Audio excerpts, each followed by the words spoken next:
안녕하세요. 귀로 듣고 읽어주는 오늘의 인물입니다. 오늘은 언론인 출신으로 정계 입문에 총리까지 오른 대한민국 정치사의 중심 인물 중 하나 이낙연 전 국무총리를 소개해드립니다. 그는 차분한 말투, 높은 문장력, 정제된 품격으로 잘 알려져 있으며 위기 상황에서 안정감을 주는 리더십을 가진 인물로 평가받습니다. 특히 문재인 정부에서 국무총리로 재임하며 정무 감각과 언행의 무게감을 동시에 보여줬습니다. 한때는 대선 주자 1위를 달리기도 했지만 당내 경선과 대선 이후 정치적 기로에 서게 된 인물이기도 합니다. 오늘은 이낙연의 생애, 정치 여정, 평가와 현재를 함께 돌아보겠습니다. 이낙연은 1952년 12월 20일 전라남도 영광에서 태어났습니다. 가난하지만 교육열이 높은 집안에서 성장했고 학창시절엔 책을 좋아하고 글을 잘 써서 교내 백일장에서 자주 수상했습니다. 서울대학교 법대를 졸업한 뒤 기자의 길을 택했고 동아일보에 입사해 정치부 기자로 활동했습니다. 당시 국회를 출입하며 여야 정치인들과 가까운 관계를 맺었고 현장감 있는 분석과 따뜻한 시선으로 독자층을 확보했습니다. 정치 입문 전까지 20년 가까이 기자로 활동하며 국내외 정세를 깊이 있게 이해하고 있었고 언론인으로서의 신뢰도와 정치적 통찰력을 인정받았습니다. 그의 고향은 여전히 전남 지역 지지 기반의 중심으로 남아 있습니다. 이낙연의 정치 입문은 2000년 김대중 전 대통령의 제안으로 시작됩니다. 당시 동아일보 기자였던 그는 새천년 민주당의 요청을 받고 전남 담양 한평 영광 장성 지역구에서 출마해 당선되며 국회의원이 됩니다.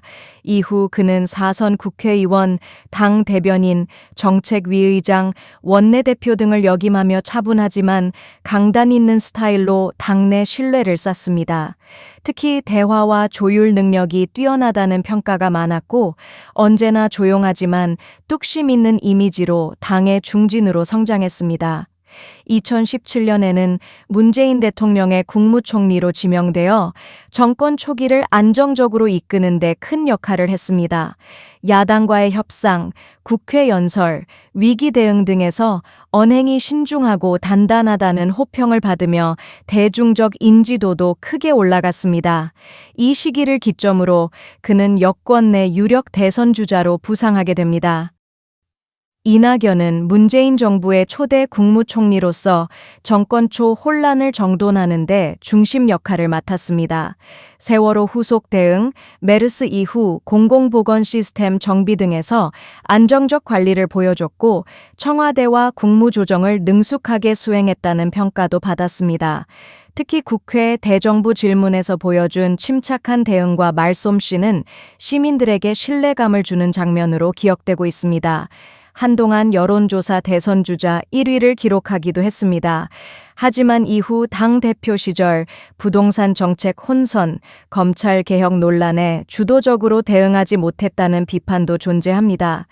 이재명 대표와의 당내 경선에서 분명한 입장을 보이지 못했다는 점, 중도와 진보 어느 쪽에도 확실한 메시지를 주지 못한 점이 아쉬움으로 남았습니다.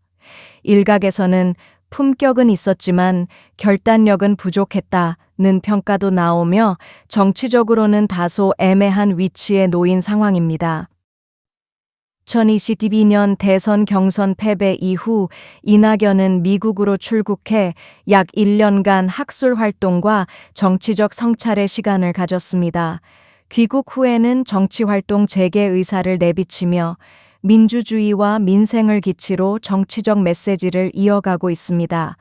2024년 총선을 앞두고 신중하게 거리를 유지했지만 이후 당을 향한 비판과 재언을 이어가며 정치적 중심으로 다시 설 수 있을지 관심이 모이고 있습니다. 현재는 특정 계파와 일정 거리를 두며 중도 통합이나 정책 중심의 합리적 목소리를 내고자 노력하고 있습니다. 그는 여전히 상식과 품격을 강조하며 대한민국 정치의 품격을 높이겠다는 의지를 밝히고 있습니다. 극단과 분열의 정치에서 벗어나 소통과 균형의 리더십이 필요하다는 그의 메시지는 혼란스러운 정치판 속에서 귀를 기울이게 만듭니다. 지금까지 이낙연 전 총리에 대한 이야기였습니다. 품위 있는 정치, 신중한 리더십을 말할 때 이름이 빠지지 않는 인물, 그가 앞으로 어떤 길을 걸을지 함께 지켜보며 응원해보는 건 어떨까요? 감사합니다. 구독과 좋아요도 부탁드립니다.